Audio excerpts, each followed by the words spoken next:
afternoon, good evening, good morning, depending at folks. It's me all the way, George Page, aka the Emperor of Female Body Talk, coming to you live on YouTube, folks. This is the first full week of March. I can't believe it. Okay, I sit down and think about it. The older I get, it seems like time wants to fly by so fast. We're just heading into summer. I think also this weekend is Daylight Saving Time Day, ain't it right? I mean, when Yep. everything goes forward, you get up in the morning, the sun's already out, and then, go forward, fall back, how they say it. So, everybody go ahead and make sure you check your clocks. I don't want y'all to be too early for work on Monday. You're like, well, I was in the parking lot. It's like, bam, Right. it helps on my workers review when I get my what I pay for. But anyway, folks, we have a lovely lady. She is an IFB Bikini Pro, and she turned pro last year at the Universe. We have the lovely Mrs. Catherine Vaughn, and we welcome Ms. Vaughn, and thank you for the time she has given us here. Thank you for asking So, me to be a guest yeah, on your show. not a problem. Not a problem. As a content maker, I'm always expanding. I'm always trying to really be more open-minded because I know you guys know my crime. I'm a personal. And even though she's in bikini, but I respect her passion and her interest in special sport of bodybuilding. This is why I do this interviews. And my channel is dedicated to recognizing all women in the sport of bodybuilding. So, man, welcome, and again, thank you for your time. Thank you. Hello, beautiful people, and thank you, George, for asking me to be a guest on your show. I'm looking forward to our conversation today. Well, I look forward too. So, madam, I have this question to ask you, ladies. What got you started in this sport, as I call it, muscle and masculinity? Please share. Well, I feel like bodybuilding found me a couple years ago, right before my 40th birthday. I just wasn't feeling comfortable in the skin that I was in and wanted to make some changes. So I hired a personal trainer who was also a bodybuilding coach or a prep coach. And at that time, I really didn't give bodybuilding much thought. I just said, oh, okay, I'm about to turn 40. I want to look good and feel good. I want to be my own version of a bodybuilder, because I was skinny fat and didn't have much of a physique and really didn't see like anything beyond being toned. So I signed up for 12 weeks, and maybe halfway into that 12-week program, um, he asked me if I ever thought about stepping on the stage. And I said, no, I never really thought about it. And he said, the way your body is responding to the nutrition plan and the training, I think you'd do great. So I said, why not? I'll give it a try. If I like it, I like it. And if I don't, I don't. So then I asked, my only question, I didn't ask like, how much is it? What is like prep like? All I said is, how long do you think it'll take? And he said a year. So for a year, he prepped me for that show. So like he dialed me in nutrition, training, cardio. So that was May 2000 of 2021. May 2022 was when I competed in my first bodybuilding competition, and that happened to be Chris Cormier Classic. And I did well. I was surprised with how well I did and said, okay, I think I might be good at this. And then that just gave me the fuel to keep going. And yeah, that's where I am today. It's like a lot of ladies like yourself got into this because of, they wanted to get into better shape. And you call yourself skinny fat. Yeah, I'm not I fat. I'm was. fat.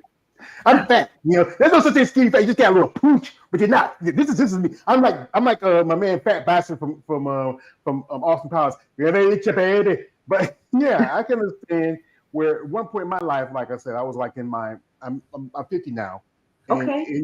around about my late 40s, I was really in a bad place because I was like almost 500 pounds. By the time I Hmm. was taking care of my mom, she was sick, and then when she passed, I said, you know what? Now take care of me. I understand that making those life changes, Yeah. do healthier for yourself and your family, Hmm. and that's important, and especially get into bodybuilding. It's a very extreme sport, as you It is. know. You get into it, you have to understand the factors, the process. There's more to it than just as most people's mindset of bodybuilding is like You just lift weights, he takes steroids. Yeah, yeah, yeah. There's more to that. Yeah, it's a lot. It's mental. You have to like mentally be strong because people are always going to have something to say, whether it's positive or negative, and you have to learn how to block it out and just like focus on you, focus on your prep, and then focus on the people that are in your inner circle. Like let's not forget our family members who support us in this. And sometimes we do get so caught up into ourselves in this sport. And then, to have family members to pull you to the side and humble you and be like, hold on now, wait a minute, you're not in this by yourself. And what about me? It just like keeps you grounded in this sport. But I mean, I love it. Um, Growing up, like people always like, I guess I have an athletic build. So people used to ask me like, oh, you hoop, you play volleyball. And I'm like, no, like I am like, you'd be surprised. I'm like the most uncoordinated person like that walks this earth. Like growing up in high school, I was knock-kneed, clumsy, like no hand and eye coordination. Like I didn't learn how to catch a ball until like my late 30s. So like that's how like uncoordinated and the little bit of athletic ability that I had. But my son is an athlete, and then I have a younger brother, and my younger brother went through this phase where like he was into bodybuilding and stuff, and I would look at them and I'd be like, man, like that's my son, that's my brother. Obviously it's in my DNA. So like just imagine what I would look like if I started working out. And when I started working out and when I set my mind to it and when I just saw like how my physique was changing, it was like I just kind of got like addicted to it. And then it's the one thing that just like gives me my me time. So like when I'm in the gym, I'm in there and I'm just like repping it out in a zone, listening to my music, doing my thing, and it gives me peace. And then I'm also like a visual person, so being able to like visually see the changes of my body, whether it's in season or off season, it like it keeps me going because I get bored easily. But I'm actually surprised that bodybuilding is the one hobby that I haven't gotten bored with yet. Hmm. Yeah. So, well, some people, it is. Well, from my conversation with some people, it's really a very expensive hobby. It It's is. a it's a sport, but it's a poor man's sport. Unless you're the lucky few who crack in the top levels, like Olympic level competitors, to make a real living off it. So, what do you do for a living? I am an attendance secretary at a middle school, and I love it. So, you work with the kids. I do, and it's I couldn't be a teacher, so God bless all the teachers because that's a tough job and it's a thankless job. And working in the office, it definitely gives me a like I've always been appreciative of teachers, but it's just an even deeper appreciation for teachers. So I work in the middle school in the office, and it gives me enough interaction with the kids without being in a classroom. Yeah, I don't know if I could. Way kids act now these days, I don't know if I could be a teacher. You be seeing me in court every day. So I had to do what I had to do. I mean, he was talking shit, so I had to, please don't let me put around these children. Just Yeah, please, Lord, please. But yeah, yeah, yeah. it takes a lot of patience, especially dealing with children. I It grew up in a does. family. I grew up with families like six of us. My mother and father they had would have been seven, but we had a sibling to pass. Six of us, and my older brother he played football, and I played football a little bit when I was younger. Hmm. And when we was kids, we always run around being active. And you same thing about this bodybuilding, it really kind of like we just did a discussion last Monday. I have a podcast called Most Talk Monday. We talked about how there's a growing number of mature competitors, women in there as old as 40 or 50 to 60 who are Hmm. getting into bodybuilding. You started when you were turning 40, Yes. and you were at the universe. And I remember I talked to China, she was there, Hmm. and y'all had a lot of competitors for bikini. It was very, very competitive. Yes. Sorry, I didn't mean to cut you off. No, you put me on. Okay. But yes, it was very competitive. I think that day in my class, there might have been 18 to 20 women. And the one thing about masters is so a lot of people think, oh, I'll wait and turn pro when I turn masters, thinking that it'll be easier. But what a lot of people fail to realize is that, at least for bikini, I can't speak for like the other divisions, but I know for sure bikini, it's not top two. If you're competing as a masters competitor, it's first place they award that pro card to. It's not top two. So it's competitive, and then also too, you've got the muscle maturity that you're being compared to, and then individuals that are in their 40s are just a little more financially stable than someone that's in their 20s. So they can do these shows back to back and compete in these um, different classes, not just open, but they could do 35, 40, 45, and whatever. So it's a different level, masters. And then not only that, but you only have so many shows where you can earn your pro card as a masters competitor. It seems like there are more shows where you can earn your pro card, but like if you go open, you have a little more, you have the pool is larger. That's what I'm trying to say. But as a masters competitor, the pool isn't as large. So you only have so many competitions that you can compete in as a masters competitor to get that pro card. So like the classes are stacked. Yeah, because I know there's the coming up. I think in a few months, is Teen Collegiate Masters is coming up. In That's in Pittsburgh, Pittsburgh. There's North huge. Americans. They have they have a lot of masters.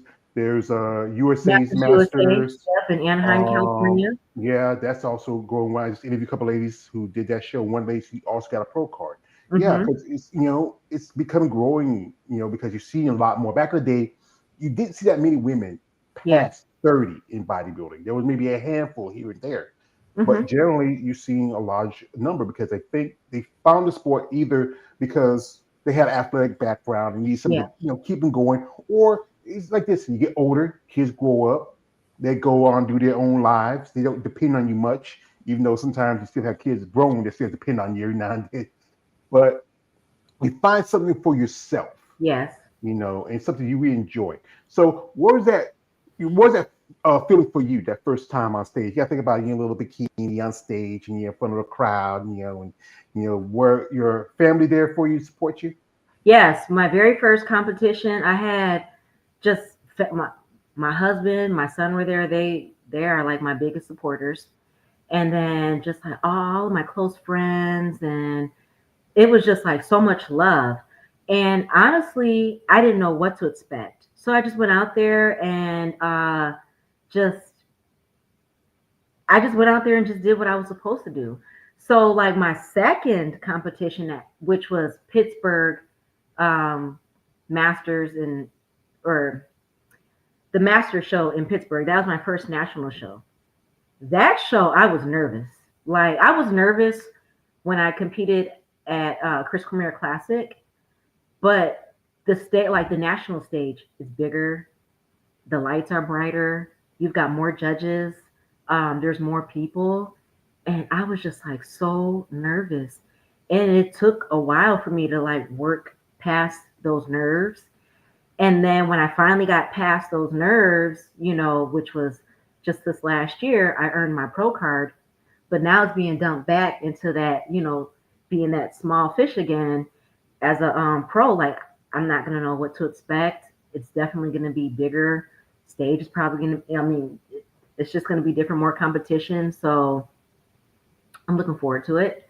Um, but I think my past experiences, they've set me up for the pro stage. So yeah, but yeah, I don't know. I hope I answered your question. We actually good enough because like everybody has a different experience. Some people, especially if you are used to being in the crowd and attention, some people don't have problem being on stage. Other people have nerves. I know Yeah. ladies, someone say sometimes they get a little 50 cent before they hit the stage because Oh yeah, because it helps to calm them down a little bit. yeah. But that thing is, when you do something like this, Mm-hmm. where it's very you're the attention of everybody. You're people like when we go to shows, like you go see these competitors on the stage. You're up Mm-hmm. there, you're in your little suits. You get the lights on you. You got the judges down in front of you. You got a crowd cheering for you, and it can be an experience that can be overwhelming. But if you Yeah. can, like I said, understand, okay, what I'm doing for me. This is about my journey. Yeah. I really want to prove something. Mm-hmm. So, folks, where we get Catherine here, and where we're talking, we're going to jump into her social media for a bit. If Okay. you want to follow her, her links in the description of this live stream. Reach out to her. But guys, I tell you, be respectful. She's a nice lady. I know, she may not. A lot of my guys who follow me, you're like the big muscular women. Yeah, they like that big freaky chicks. But respect any lady in the sport of bodybuilding. So here we go. We're gonna pop in here, and we're gonna, here we go. Give me a second. Ooh, wait a minute. Ooh, wait a minute. What did I do? Ooh, wait, go. See, That was yeah, technical difficulties. Give me a second. okay. Yeah, this computer's acting like wait a minute. There we go. And here we go. In that's my other guy. And here we go. And here she is. This is from the universe. Where's that Yeah. experience when they told you after the show you're now IFB Pro? Um, it was just like, wow, like I just felt like overwhelmed with good emotions. Like I felt good that week. It was just a totally different feeling, totally different experience. Like everyone was so positive. Like as soon as I got to the venue, and it was just like all love, like, hey, you look good, congrats, or good luck. When are you stepping on the stage? It was like so much positivity, so much love. And when they said IFBB Pro, like, oh, your new IFBB Pro, Catherine Vaughn, it literally was just like, wow, like we did it, like thank you, Lord, we did it. You know, I was grateful for like my family and friends that have been so supportive. It was just like a really good feeling. I can't even describe how good it felt, but it was just like all the hard work, all the meal prep, all the cardio, like none of it was in vain. Um, all the hard work, it paid off. Mhm. Here I see you with your husband. And that's your son right there. Yes. What's the names? Okay, so my husband, he's Kenneth Sr., and my son is Kenneth Jr., but we call him Kenny. Kenny, little Kenny Jr. How old is Kenny. little Kenny? Kenny is 17 now. So the picture right there in the middle, those are recent pictures of Kenny. My son is 17. He's been wrestling since the age of 4. This is his senior year of high school. So this year, he had a really good wrestling season.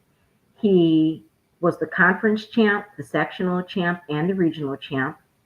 He qualified for state. He didn't place like we hoped for, but he got his 100th win for his high school career. So we are very proud of him.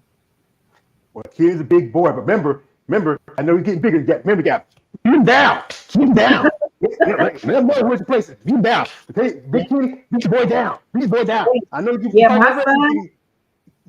Kenny, that's 175 pounds of pure muscle. Oh, Yeah, yeah. I know my brother. He was a big dude too. He was like 200 some pounds playing football, but my mom still had to beat him down because she was mom. So yeah, yeah, and it's a great experience. The time you put in, the work you put in, and thank you you. finally get your pro card. I mean, Yes. it's a lot of people don't get the opportunity. I know ladies competing for a long time, Hmm. and who are some ladies still in the NPC level. So who's your Yeah. coach and how long y'all been working together? So my coach is Andre Adams, IFBB Pro and Olympian and NASM Master.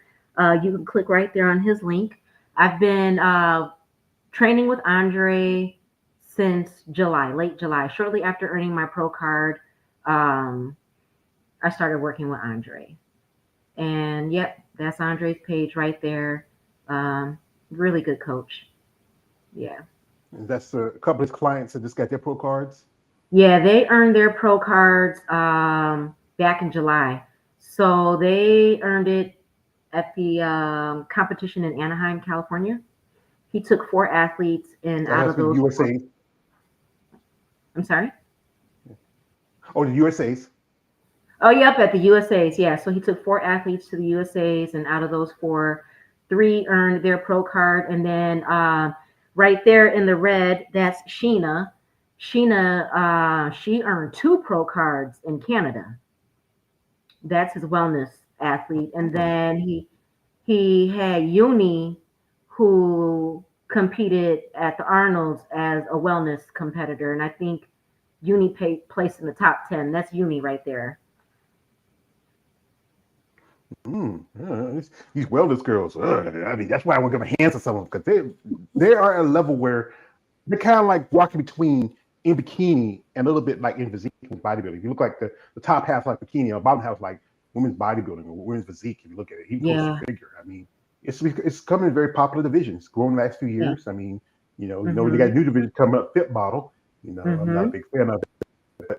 Everybody has their whatever. So here's a video she did. It was with Sean over at Sup Talk, and this is Yeah. where I saw her because I follow Jasmine Payne, who's part of the discussion. We'll pull it up here. I'll play it Mm-hmm. for y'all for a bit. What's most important for me is having a checklist. Before I even leave, I have a checklist that I go through every single time. What needs to be in my big suitcase? Yep. What needs to be in my side competition bag? What Mm-hmm. extras do I need? And I check everything off, and including the flight information, hotel information, show date schedule. I check all of my emails to make sure there are no changes in the show day schedule because sometimes they throw a audible. And Sure. so understanding that life is about taking what you're giving and being able to respond to it, be it positive or negative, be it a challenge or whatever it may be. And so whenever you look at it in that sense, then it helps you to be prepared. What's most Yes, as you know, Jasmine is a wellness pro. She's called Mm-hmm. Quadzilla. I Yep. follow social media, and also you get interviewed with her before. And it's an experience to be in a bodybuilder. Here she is, with one of my favorite people all the time. That's my girlfriend, Andrea Shaw. Yeah, she's Ah, awesome. I had the opportunity to meet her a few months ago. Andre hosted a seminar, and Andrea Shaw was one of the guests. yeah. I mean, she's a great, I think, ambassador for her division, especially being an IFB pro level. Here's also her interview, also with Sean.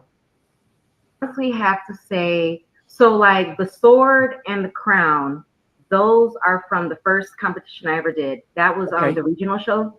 That was back in 2022, and I competed in Chris Premier Classic Oh, here in wow. Wisconsin. And I would have to say that one was the most. That's probably one of the most meaningful, because it really showed me what I'm capable of. Like Sure.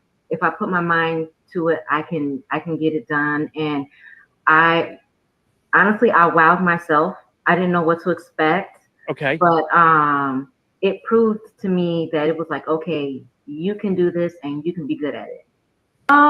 Yeah, because this is the thing about bodybuilding. It's a Hmm. process. And you have Hmm. to understand the factors involved in it, how you grow, how you develop, the work you put into it, the time you put into it. It's not as easy as everybody think it is. Like, Hmm. if you compare it to any other mainstream sport, like you look at like football, basketball, baseball, all the other excuse me, wait a second, you look at those sports, Hmm. it's a different level when it comes to wait a minute. Ooh, what's bring us in? Excuse me. Ooh, what's going on here?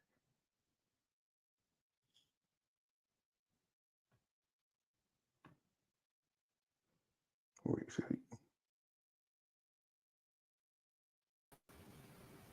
sorry. Hmm. Yeah. Okay. Anyway, yeah, it's just how you grow as an athlete in Hmm. your process, And then so again, people think it's easy as like, okay, I take this and take that, and I get big and bulky and have all these muscles. There's Yeah. more work to it. Like when you're working out and you're training, what's that workout you say like, wow, it's just a good day to do it, and the one you say, I don't want to do this shit. I don't want to do it. So upper body, like I love training shoulders, back, biceps, triceps, lats. Glutes is where I'm just like, oh my gosh. Glute training is just, I love it and I hate it. Um, I'm upper body dominant, which is why like I love upper body because I just feel strong. I can just like pump through it, push through the pain. And the lower body is just like, whoo, I need you, Jesus. Help me. uh, Hip thrusts, um, hack squats. Now, when it comes to lower body, I love RDLs. Like I can do RDLs. Squats I'm okay with, but the hip thrusts and when my quads get to burning, doing hack squats and even leg extensions from time to time, I'm just like, oh my gosh, this is painful. But then afterwards, when I get that pump, I love it. For us who don't, who are laymen, what's RDL? Please find it to it. So an RDL is so you can use dumbbells or you can use like a barbell.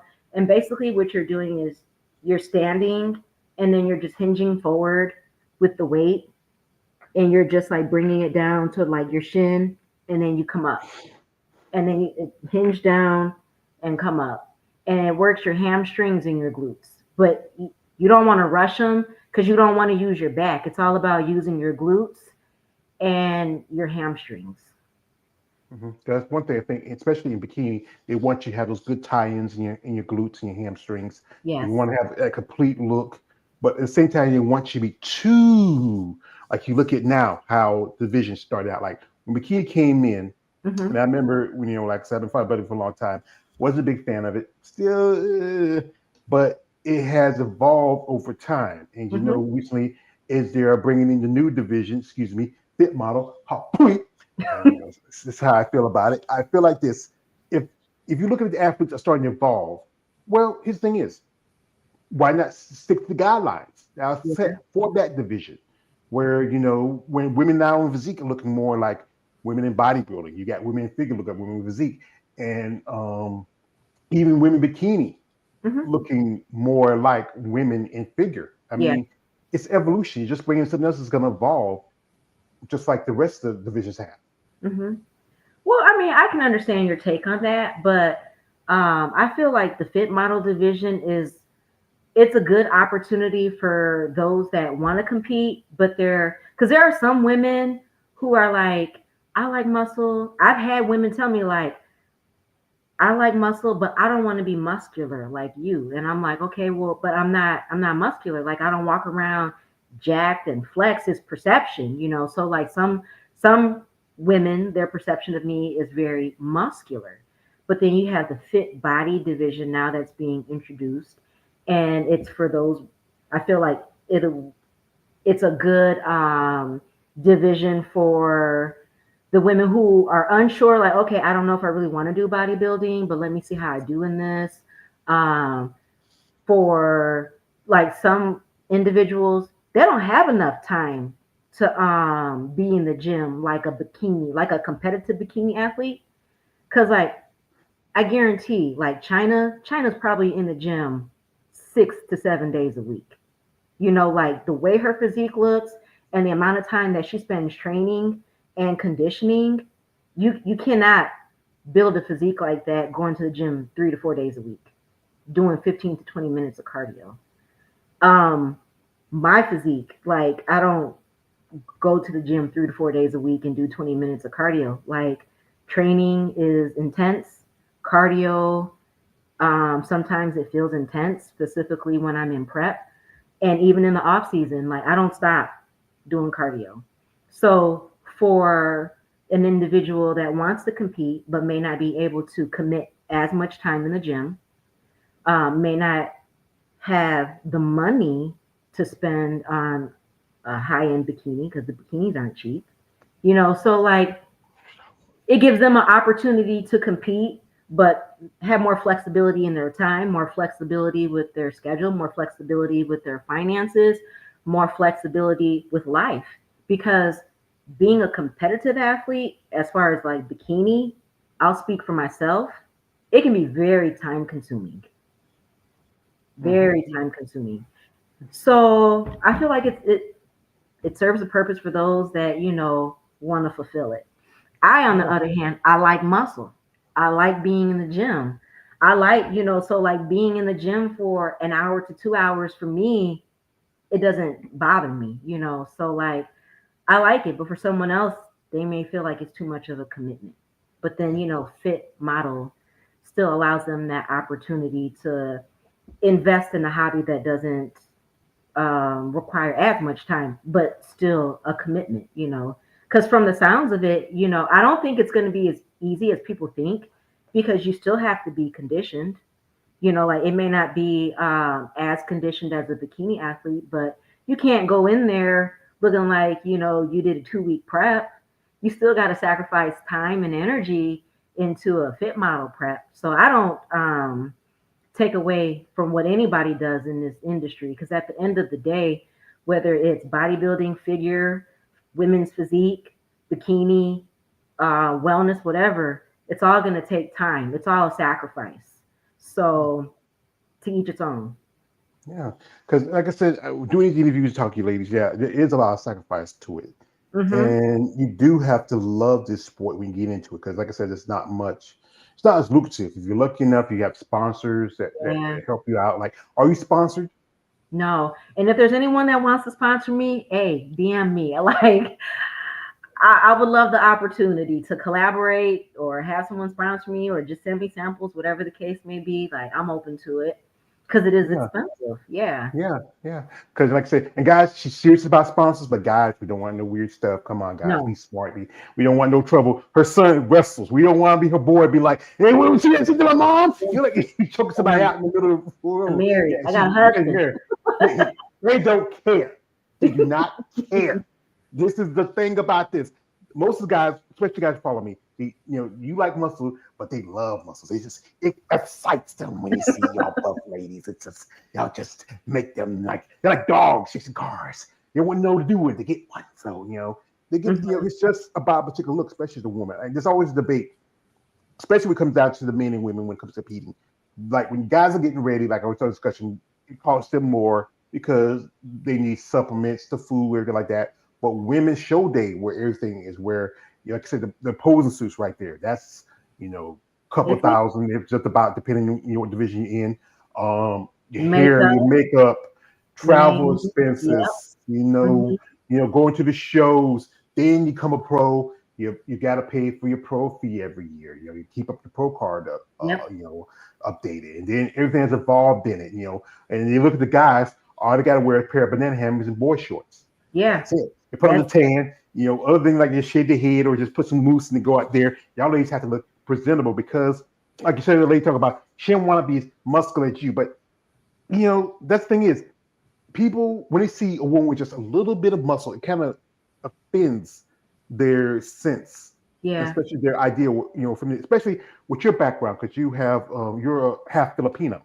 Yes. And that's a very traditional kind of society. It's a bit of an Asian, also European kind of dramatic over in the Philippines. And I know a friend of mine, I'm surprised he'd love to be here to talk to you because he's a big fan of Filipino women.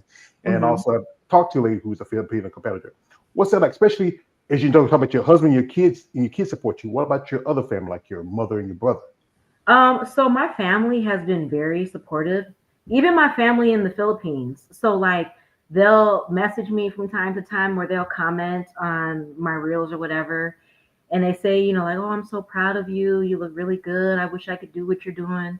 So everyone has been very positive. My aunt, so, like being half black, every black kid got a TT, right? So my TT, my aunt Sylvia, like, she has even been like very supportive, very encouraging. Like I remember when I first started bodybuilding, and I kind of thought like I didn't know what my aunt would think because my dad was like, well, don't get too muscular. You don't look like a man, And I'm just like, whatever, Dad. Like I'm not gonna whatever. But my aunt, like she was very supportive, and she's like always just been like encouraging. And one thing that she said to me, and it stuck with me, she was like, Kathy, I want you to know that like obviously like you're in this and there's levels to it. everybody can't go to the top with you. Mm-hmm. And that right there, I was just like, you know what? You're right. Like there were some people where it was just like, okay, they served a purpose, like, but your negative energy, like I can't take that with me, or there were times where I had to like minimize conversations just to protect like my inner peace, because being in prep is like so exhausting, like mentally, physically, emotionally, sometimes even spiritually, depending on like where you are. So like it can just be exhausting. It can affect relationships. Like if you're not communicating with people, like I know people who have competed and just completely shut everybody down. And then once they come off the stage, who do you have? They didn't have nobody because they shut all their family out. So there are so many levels to it, and everybody can't go with you, but you know who's going to ride with you, and you know who to take with you. So you like in this sport, you got to know who your inner circle is. Mm-hmm. You It's got good to to, have.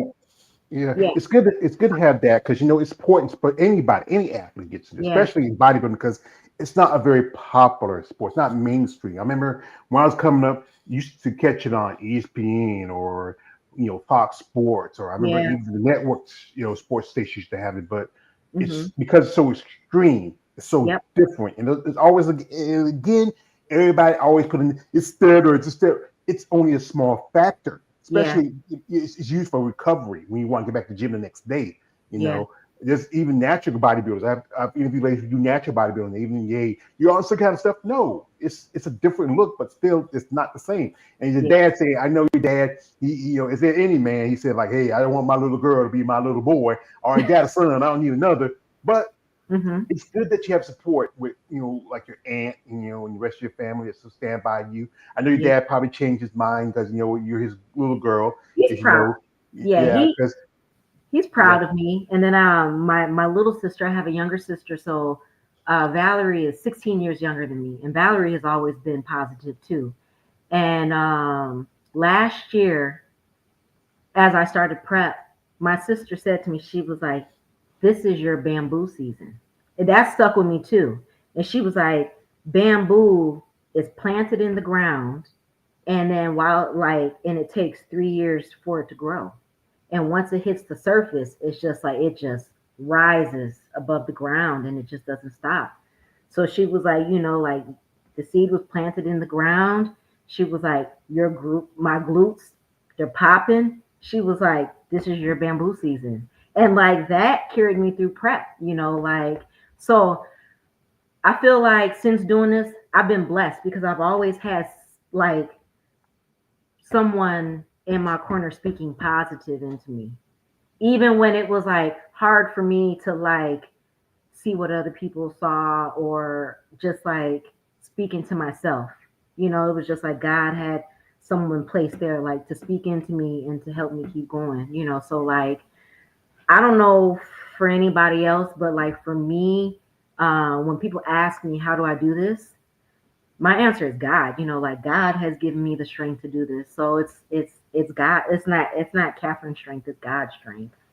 Yeah. It's good to have faith. This is Yeah. important. It's the only thing that separates humans from animals. We have faith. We have our own, our free will. Hmm.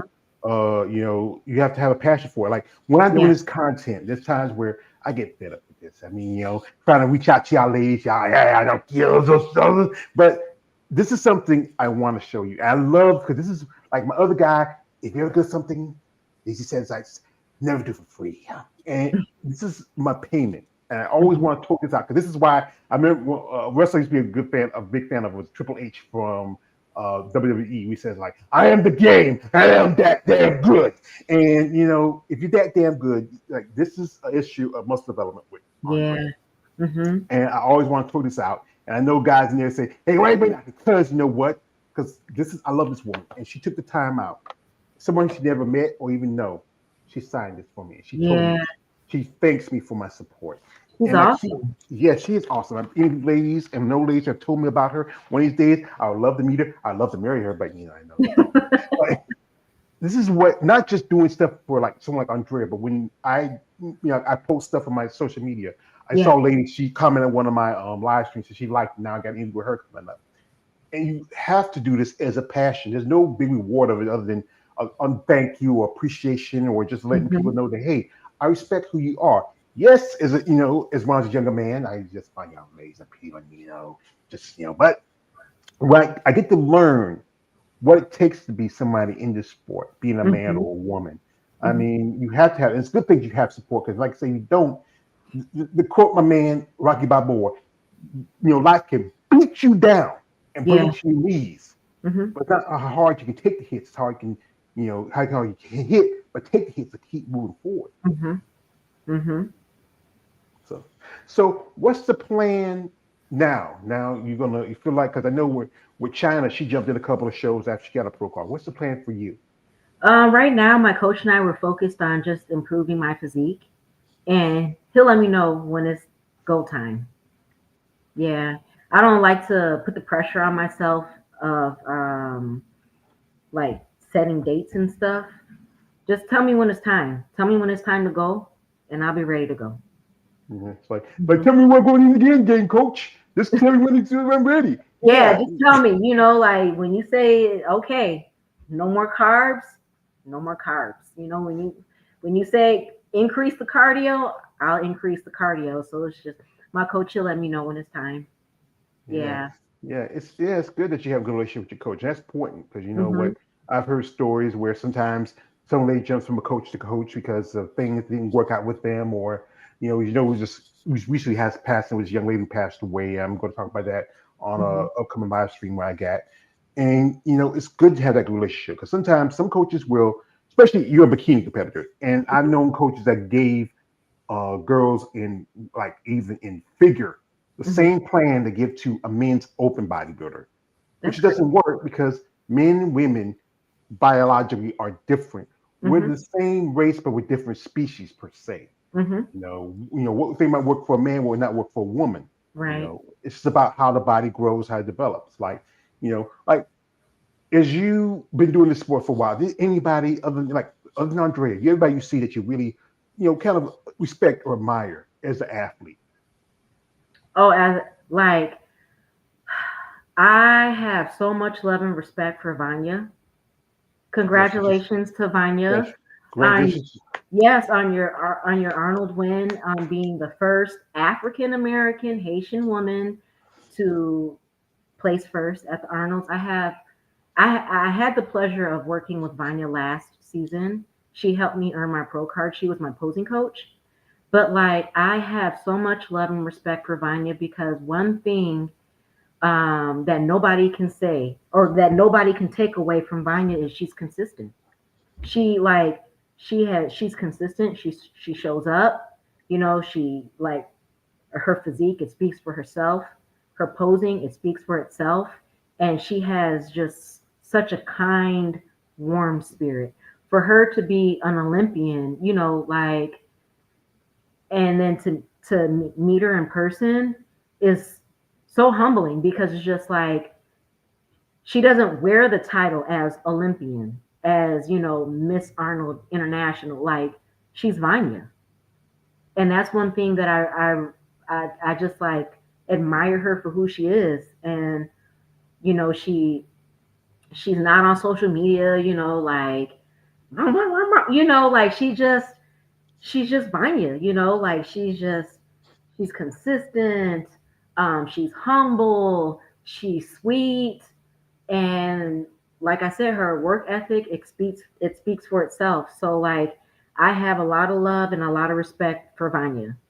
And Hmm. then I had the pleasure of meeting Andrea Shaw, and yeah, she is such an honest person. From just like what I got from her in that one conversation, like I really appreciate how honest she is. And then my Filipino roots loves Maureen. I love Maureen Blanquisco. Like she's just got a beautiful physique as well. But like, yeah, there are quite a few people where it's just like, wow, like I hope I get to meet them one day because I just like I feel like their physiques, it speaks for themselves. Sid, like her physique, it speaks for itself, and she seems like she's just like a real person. So yeah, there's quite a few people in the industry that I just like. I have a lot of respect, and it's because the work ethic speaks for itself. Yeah, I know. I went to my first bodybuilding show back in 2022. It was Savannah Hmm. Pro, and I got to meet some ladies at the interviews with Sheena Olick. I interviewed her a while back. I met her. I met Irene Anderson, the big Swede. It was a great opportunity to talk to her. Hmm. Anita Popa. I mean, that was because a friend of mine. She was one of her clients a while back, and I even saw, Andre was actually guest posing at that show, Yeah, and it was great to see her live in person guest posing. And I remember I saw Linda Murray in front. She smiled at me. I mean, I wish I could talk to her, but she's busy. yeah. And just getting meeting these people that I've seen on in magazines and Hmm. on TV or online, it was just a great opportunity for me. I'm hoping maybe if situations, because I got a car I got to take care of, is in the shop and there for a year. I need a car if I needed it. I live out the country. You can't survive without. I'm getting tired using parting charge. I got two bad knees like Stone Cold Steve Austin. But yeah, but I Hmm. love to get the opportunity to go again. Here we have here is one Mina Bina. She is an OCB pro. Shout out to Miss Bina. She says, I definitely resonate with the change of life and being addicted to all the changes that comes with bodybuilding, spiritually, physically, and mentally. Also financially. Forget that part because it is strained. Hmm. And you mentioned Vina, as you know, I don't do much about on the classic because this is my favorite quote from a favorite movie, Batman Begins. It's on what quite behind women's bodybuilding physique and figure and stabbed in the heart. He doesn't have them other than the amateurs. You don't Hmm. have them in the main show. But I did on my because this is something big historical. The first black woman to win the bikini division at Honor Yes. Classic. I posted on my social media because this is something historic. I support my sisters. I love like all last month I was doing dedications to my beautiful black women of muscle in on my channel. I mean, because I'm a fan of it. It's just a beautiful thing, muscle and melody, you know. And congratulations to her. Hmm. And she did pretty good. Like I said, she was top 5 last year. Because Yeah. one thing I've always tried to do, one of my favorite quotes again, I love movies, and my favorite movies are Batman trilogies. As Ra's al Ghul told Bruce Wayne, "Be aware of surroundings all the time, your Master Wayne. Hmm. Never Hmm. give us your footing for a killing blow." It's good that there's a lot more representation, especially for women in bodybuilding. Like when bodybuilding started out, it was just women's bodybuilding. Then here comes uh, fitness, and then figure, and bikini comes in, physique and wellness, and now you have a fit model. The sport is changing over time, and Yeah. a lot of open doors and opportunities, especially for women. Hmm. Hmm. I agree. Yeah, Yeah. yeah, yeah. So this is a question I asked. This is a question I ask because I'm a fat man. I'm a foodie. I like food. I love food. It's changed my body, but I love it. What was that? Especially after the Mhm. universe. And you and Bikini. Where did you go? Where did you get to satisfy your desire? So honestly, okay, so when I went to Universe, my husband couldn't go.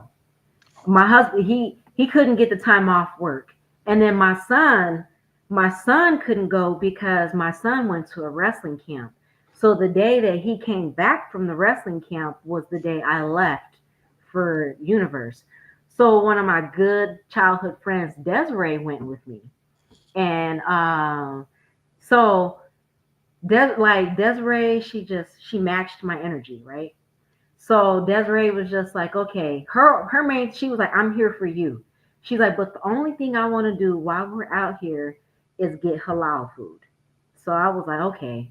And in my mind, I was like, I don't want no halal food. I want some pancakes. I want some steak, like I want some butter. I want some bread, like What's some fat and juicy and sugary? yeah, I'm like halal, but I was just like, whatever. And my husband was like, baby, she came all the way to New York with you. The least you can do is get halal food with her. So I was like,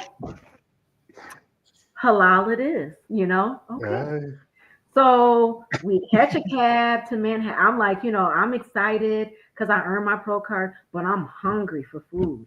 So it was just like I need to bite into something juicy, greasy, savory, salty.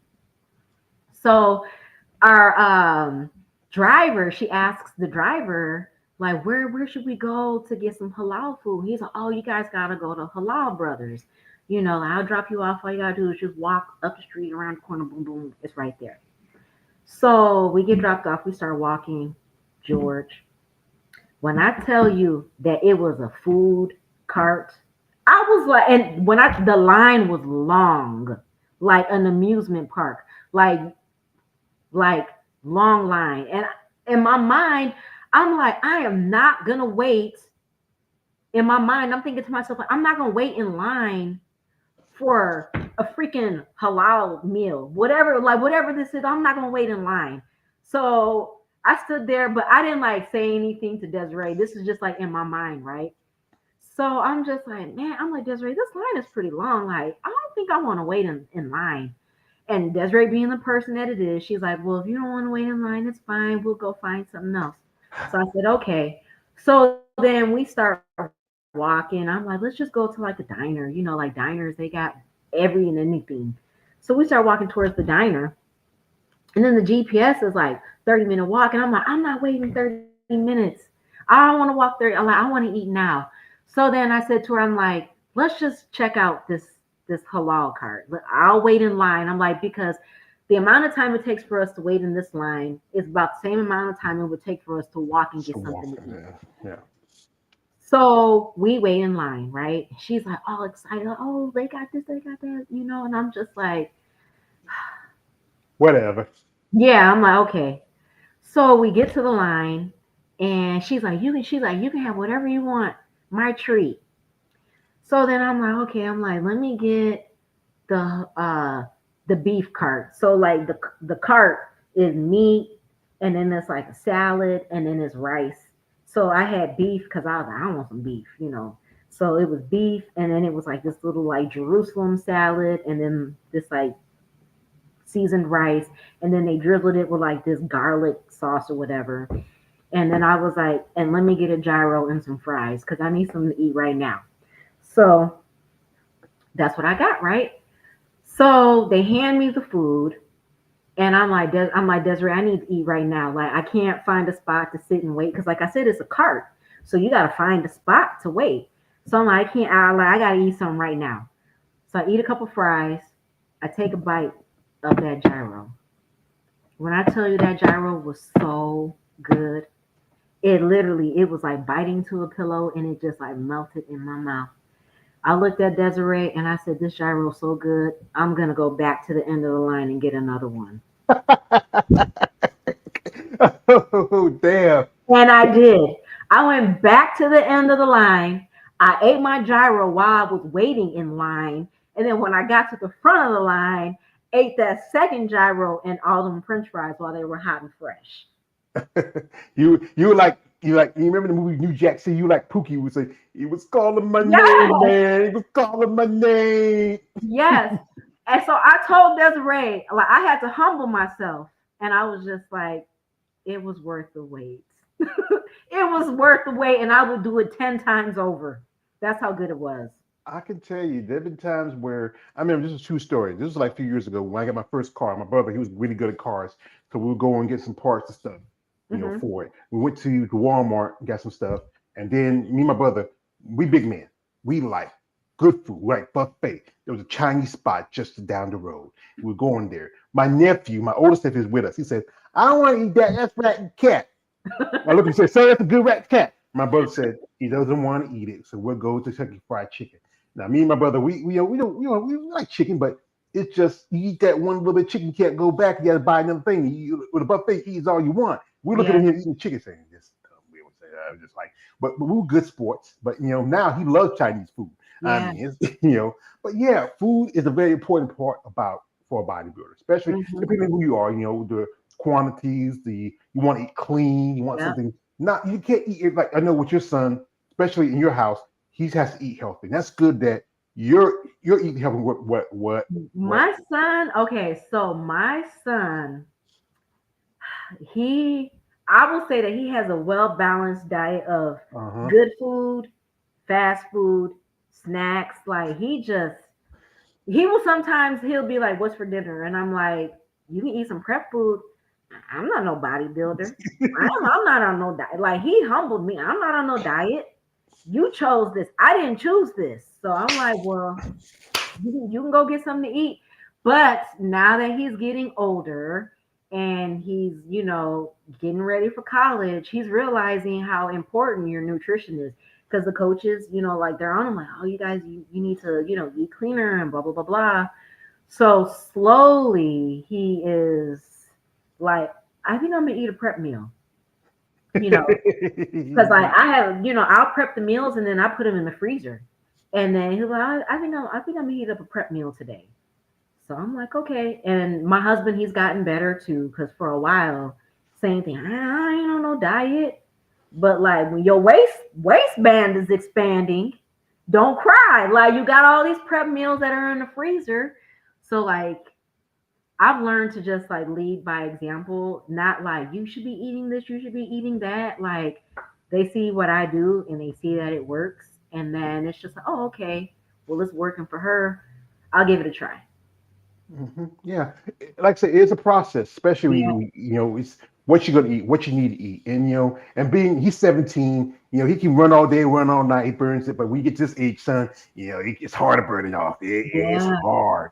It's Yeah. hard, especially because especially when you're working, your responsibilities. He just go to school, and he does his wrestling, but Yeah. now it's good that he's learning those habits, Yeah. especially at a young age. I mean, because it's hard to break habits, especially when it comes to eating. Like with me, some things one thing I did, I don't drink milk anymore. I still Mhm. eat cheese because I like cheese. I try to back off on fried foods, but every now and then I might fry a little something. This afternoon I had some barbecue nuggets Mm. because hey, but then I might eat something like rice and little vegetables and some grilled chicken for my dinner. I Yeah. try to be smart, but sometimes you just can't deny you those things. Like I got Yeah. a thing of like some big Newtons sitting in my kitchen. I Mhm. might get a couple every now and then. Yeah. Cause like So go ahead. every now and then I have my days where I'm like, man, I just want some ramen, like I just want ramen and a boiled egg, but then I'm like, man, that sodium, it would just bloat me, so it's just like sometimes I have to be mindful of like what I eat on my refeed days. Like sometimes it's just like my taste buds, I have to reel them in because it's just like, ooh, that tastes so good. Like, ooh. like like you somewhere out about what's that? That smells good. That smells good. And Mhm. you're like, and it's just smell, especially as humans. We smell comfort, especially your mother. She cooks traditional Filipino food, and Yeah. then your in-laws, the soul food, especially Christmas just went by. Not it won't be too long for it's Easter, and that's a big, family holiday. That's the thing Mhm. about you have to learn how to You reel got to find in. balance. Yeah, because I know a lot of they say like they go to either events like a wedding, they have to bring like your own Tupperware because you can't eat that, you can't eat this, and that's things you got to find that balance, especially Yeah. in sport, Mhm. because this is like I said again, this sport can be a lot, especially for a woman and Mhm. society's views of women with muscle. There's different sides. There's Mhm. the sides where, especially traditional, where they look at a woman with muscles like even you say she's too muscular, she's trying to be a man, yada yada Mhm. yada. What this is if she's a man, she's a very pretty man. I don't know. I don't swing that way, but but it's Mhm. just and there's this other flip side where the guy said, you got a lot of muscles. Yeah, I got a side, but it's Yeah. about who you are as a person as you Yeah. grow, as you develop. And often I hear this, it's about trusting the process. Don't trust it. Like our conversation where you have to understand it first. Once you Yeah. understand the process, then you fully invest into it. Mhm. That's very true. Yeah. And that's like one of my mantras, trust the process, because like each phase of bodybuilding, you have to trust the process, whether it's your improvement phase, your building phase, your cutting phase, your prep phase, like because you're constantly going through some type of phase. So like there's I feel like there's no such thing as like an off season. Like you're always in season. It's just a different season. Like the weather. Like we go through different changes. The element of the weather changes, but we're just in a different We're still in a season, but it's just the element that changed. And that's the same thing with bodybuilding. So it's just like you have to learn how to adapt, and as you learn to adapt, you learn to trust the process. So it's like, okay, like I'm hungry and I really want some carbs, but my carbs are reduced for a reason. But in a couple of weeks, it'll go back up. You know what I mean? So it's just like having a lot of mental talks with yourself too. That like, okay, true enough, you got to go through it, but it's only temporary. Yeah. So yeah, Understanding not just the physical fundamentals of the sport, also the mentals. Because it's if mental. you like, if your mind's not willing, your body's not going to go with it. That's Very true. anything. People separate mental health from physical health. It's all together. It Because is. if you don't get your mind is the thing that controls everything else. And if you Mm-hmm. can't figure out and maybe just settle whatever issues you have in your Yeah. head, your body's not going to follow along with it. Yeah. So this is about this sport. It's a lot to it. And as an athlete, Mm-hmm. what would you want to see change in your mindset? Um, as an athlete, I feel like the one thing that like is important is the mental aspect. So it's just like the mental health, the mental wellness of it. I feel like it could be talked about just a little bit more because it is a lot. Like if you're not strong minded, you won't thrive in this sport. Like it's not for the weak minded. So it's just you have to mentally be strong, so like mentally be strong enough to shut the background noise. Again, going back to like what people will say, because like people are always going to have something to say. And sometimes even too much of a good thing can be bad because like my first year competing, it was always like, oh, you look good, you look great, like you look like a pro, blah, blah, blah, blah. And that really like pumped my head. Like after my first regional show and my first national show, like I did good. So then it was just like, oh, like I look good. So like I felt like as long as I bring in good conditioning, and just like focus on building the muscle, I'll be good. But I slacked on like stage presence. And your stage presence is just as important as your training. But going back to the mental part of it, like too much of a good thing can be bad because then if you have people who are constantly like, oh yeah, you look good, you look great, and like you're gonna go pro this year, blah blah blah blah, whatever the case may be, and then you're just running off that gas, and then when that gas runs out and it's just you're disappointed. You know what I mean? And then it's just like you got to learn how to build yourself back up. So, and then also to the negative comments. Oh, you're too muscular, and you look like a guy. You're strong as excuse my language. You're strong as fuck. And it's just like, like oh, you think you're all that because like you have muscle, or like your muscle don't mean like it's always gonna be something. People are always going to have something to say. So you have to have tough skin, whether it's good or bad, because you can't let the good gas you, and you can't let the bad break you. You get what I'm saying? So it's like mentally, you have to be strong willed and be confident in you. Like your confidence, it can't come from like your coach, because like if you put too much confidence in your coach and things don't go the way you hope for it to go, or your coach, you and your coach part ways, whatever the case may be, and you place all that confidence in your coach and then it's just you, what do you have? So it's like you have to be mentally strong for yourself. you know there are going to be nights where you're hungry, not just like like mentally hungry for the win, like no, like hungry, like you could feel your body feeding off the little bit of fat that you have on reserve. And you have to mentally be strong enough, like to be like, I'm not going to go in the fridge and, like feed this temporary hunger, like just drink some water and just like pray through it. So, like, being mentally strong, being emotionally strong, communicating with your loved ones. So, like, the mental the mental part of it, I feel like could be talked about just a little bit more. And then even being mentally prepared when you come off the stage, because then it's like you come off the stage, you're shredded, like on a whole nother level. Like abs are just like you like washboard abs, shredded shoulders, glutes, and everything. And then when your body starts to reverse back to a normal body and that body dysmorphia kicks in, like you got to be mentally strong for that. And then when you start putting on the weight and you start putting on the body fat and then your body changes, like you got to be strong enough to embrace the fluff. And then when you start loving the fluff and then it's time to cut again, then it's like, like it's just that you have to be mentally strong to go through each phase because each phase is going to take you through something mentally.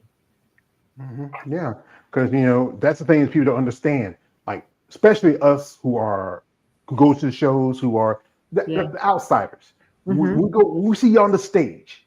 Mm-hmm. Especially the guys who follow my stuff, who are fan of women muscle. They see these buff women with these muscles, and all Yeah. shiny and they all ripped and shredded. They get excited, but they don't understand what it took you to get there. Dehydration, starvation.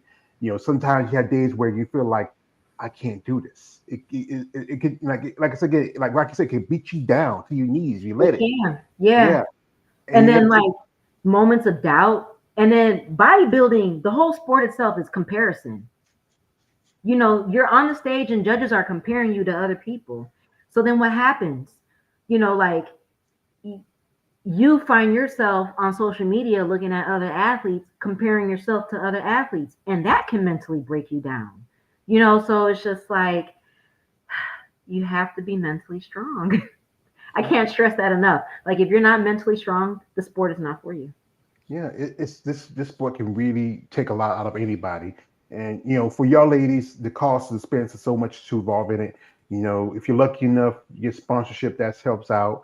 If you're good enough to have people who support you, not people just gashing you up. Yeah. And also have to deal with the haters. And but people need to understand that this is a sport that it's it's more of a hobby, but it is a sport. Yeah. But you have to love it when you get into it. Yeah. You don't have to be looking for whatever you think you're looking for out of it. It's not like it's like if you look at like major league sports where you can make a living out of it, but you do it because you like to do it because you like to be on the stage, you like to compete. And the comparison is the tough part of it. But you're not comparing yourself to everybody else, but then you have to also fight the person in the mirror because Mm-hmm. that's the person you have to battle because you look at yourself and say, I got to be better than the next person next to me. Yeah. Because they come in, might be in better condition, might be off with like at the universe work. Because I know some people say they get the critique from the judges because they want to get the feedback and to know what they need to work on. So what was that from the judges of the universe for you? My feedback was just more fullness.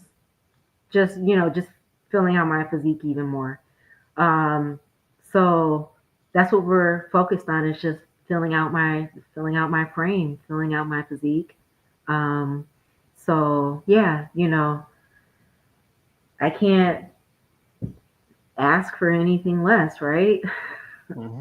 Yeah. Yeah. So yeah, you got to take your time because you want to Mhm. rush to it. Because some people, especially young competitors, they want everything quick, fast, in a hurry. Yeah, you can't. This because you can hurt yourself more that way. This is a process you need to understand. You need to take the time to really grow and develop, and also Mhm. enjoy life a bit. But Yeah. also just be careful what choices that you make when you get Mhm. into this. And I also like to say, yes, there should be more talk about it, more education. If you can have like one thing, the judging is one big part about it. The judges they need to really sit down and say, okay, this is what we want from you, but Yeah. also at the same time be smart and be safe with what you're doing. Very true. Big thing is I said this. We go to shows, we don't come to see the judges or the promoters or the sponsors, we come to see y'all. Mhm. If anything, you should invest into your athletes like any other sport. Make Yeah. sure that they're taken care of. Make sure they have needs that are needed.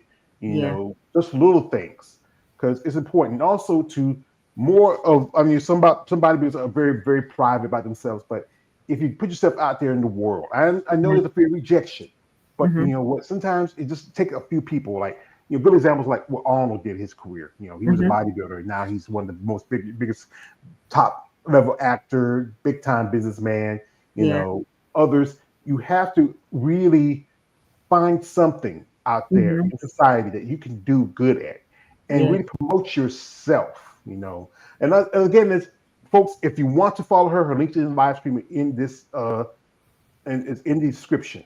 And if you're interested in maybe reaching out for maybe sponsorship, because sponsorship does help, saves the cost Mm-hmm. of travel, cost of everything else, suits, everything. But guys, I don't want guys like this says, "Hey, Kathy," or "Can I call you Kathy?" So, yeah, like you're a bikini competitor. Well, you know what, you can't a kid. So if I do no. Mm-hmm. This is why it's like this. This is what how you should approach it. Mrs. Vaughn, we are very intrigued about your story, about who you are, how you got started in bodybuilding, and you work for a company, and we like to promote athletes in their path to Mm-hmm. sport of bodybuilding or any sport. So if this is something you might be interested in, if you like our product, if it's something that helps you in your process, well, let us know. We will enjoy to have a relationship with you in the business side of it, help you as an athlete, and you help us as a brand. So Mm-hmm. if you're interested in our, our plan, just let us know, and we're happy to help you. Mm-hmm. Mm-hmm. Thank you. Yes. That's no problem. Yeah, that's the thing. So you get the guy say, "Sign a contract, baby," but yeah, but it's a Yeah. lot to the sport. To Mm-hmm. understand that, like the work, the consistency. That's one thing: consistency, Yes. persistence, Mm-hmm. discipline. Mm-hmm. If you don't have it, it's not for everybody. No, it's not. It's not, and then also too is just that like making sure like for those that are interested in competing or even those that are competing, it's okay to say no. You don't have to, like every recommendation that your coach suggests, you don't have to. You know what I mean? Like you are your advocate.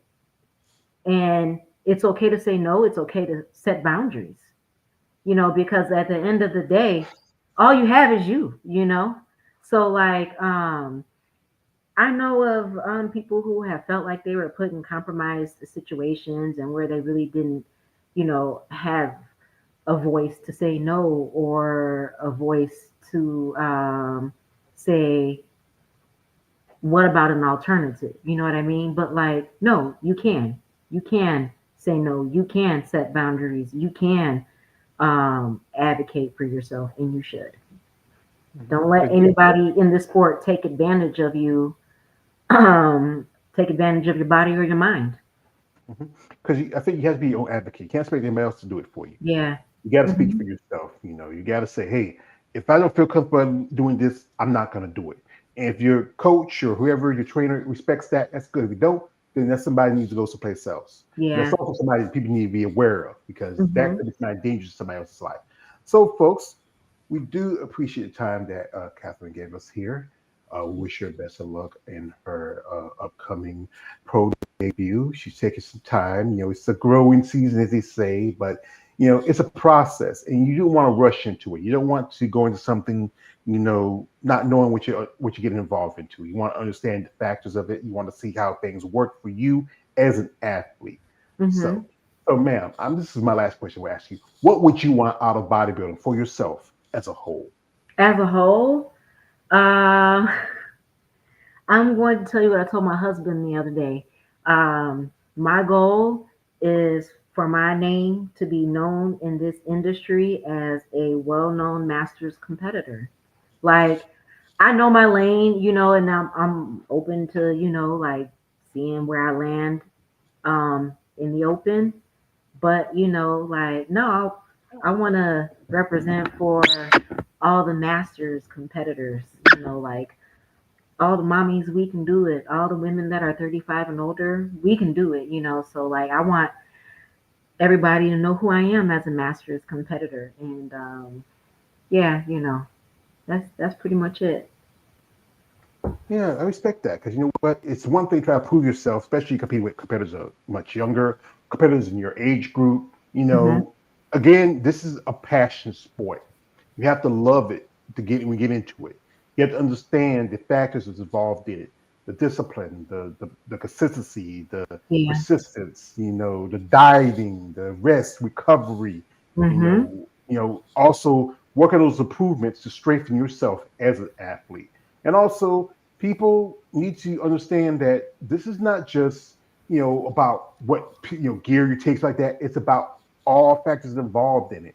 And it's Mm-hmm. good that you have support of your husband and your son, your family. I know they go to the show, they're like, hey mom, yay. And you say, hey baby, keep going, yeah. And then you have guys that, who's that tall looking chick on the stage? And like, hey, that's my wife. And then Kenny and Bill Kenny fight, like, hey, that's my wife. But hey, we be respectful, guys. Because you know what? Anybody get to the sport, you have to respect who they are as an athlete, as a woman. Yeah. Just understanding what's involved in it. This is not, as I said again, it like the great Ryan Corbett says that, not everybody wants to be a bodybuilder. No one lifts heavy ass weight. Mm-hmm. Mhm. Yeah. So, ma'am, I thank you for this time you've given me. So, and wish you best of luck. Anybody Yeah. you want to shout out to? Well, of course, shout out to my husband, my son. Just so grateful for them and the support that they've given me. My sister friends, y'all know who you girls are. I love y'all. My parents, thank you for just, molding me into the woman that I am. Thank you, God. If it wasn't for the Lord, I wouldn't be, who I am today, and I wouldn't have the strength to just get up and do what I do what I love. Um, Once again, congratulations to Vanya. I'm so proud of you, and thank you for representing us women of color the way that you do. And many thanks to Andre. I appreciate you for just taking me on to your team and just helping me develop as an athlete.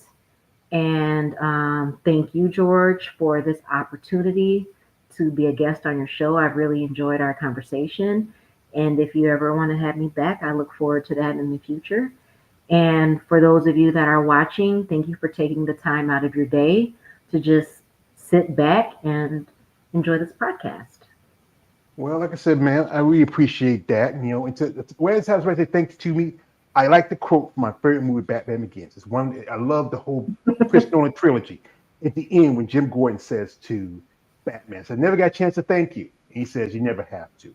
That's Mhm. why because doing this channel, it has helped me because, like I said, I've taken care of my mom for a long time, and I've been a fan of women's body for a long time, and then I started doing the content on it, and it gave me something to focus on. When she left, I said, you know what? I needed something to really give me a purpose. And Yeah. reaching out and talk to you ladies. Like I said, I'm gonna admit my crime. I'm a first mode, but when I get to talk to any lady sport, really physique, be it fitness, be it bikini, maybe I might get a fit model competitor someday. But that's just it. But Stop hating on Fit Model. They're gonna surprise you. no. I'm like my man Sicky Johnson. I'm a hater. I'm a hate time. I hate hating no more. That's my man Sicky Johnson. I have several personalities. You see this other guy, and before he says, I want to tell you something. He says, "You are beautiful." That's one of my personalities. I got a couple others, but I do understand about athletes. Maybe like I said again, I maybe just been traditional for a long You just time. gotta warm. You gotta warm up to it. I think once the sport becomes a little more competitive, you're gonna be like, okay. I think I like Fit Model. I'm not feeling like I'm like I'm like the outlaw Josie Wales. I live for the grudge. So That's just like people were so unsure about wellness, and now wellness is just yeah, it's taking blowing off. up. Yeah, I know a Yeah. friend of mine. She turned pro as a physique competitor. She did it her first couple of years as a physique competitor, then did women's bodybuilding for a while. Hmm. She had some setbacks, went back to physique, and now she's doing wellness. I know a couple of ladies have done it, and then eventually some have come back. But it's about finding yourself and finding your place, and Yep. what works for you. Also, Hmm. genetics like things. One thing is also if you have those strong Afro aesthetics, Yeah. especially that's why the Brazilians do so well Yeah. because they do have those strong Afro aesthetics. But whenever but like I said, I'm man creeps with I just be outlaw Josie way. I'm just gonna live for the grudge. Hmm. So folks, I appreciate y'all for coming through here. Shout out to Nina for coming through. Everybody watch this live stream. If you want to follow,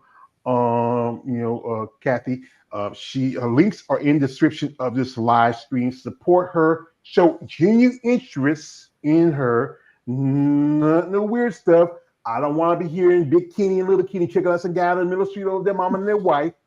Come on, guys. I know, like I said again, I know she's not a bikini pedophile. I know you guys, just a little bit of muscle. Yeah, I don't care. I know y'all, because I'm one of y'all. I'm not, But thank you again, madam. I wish you all the best of luck. And Thank you. whenever, like I said again, whenever you want to come back, shoot the shit, just let me know, and you're a welcome guest as usual. Thank you. I appreciate that. All right, I appreciate you. So, folks, enjoy the rest of your weekend. It's your man, always George Page, aka the Emperor of Female Body Talk. Like, don't like, subscribe. I am out. Good afternoon, good night, good luck, and God bless.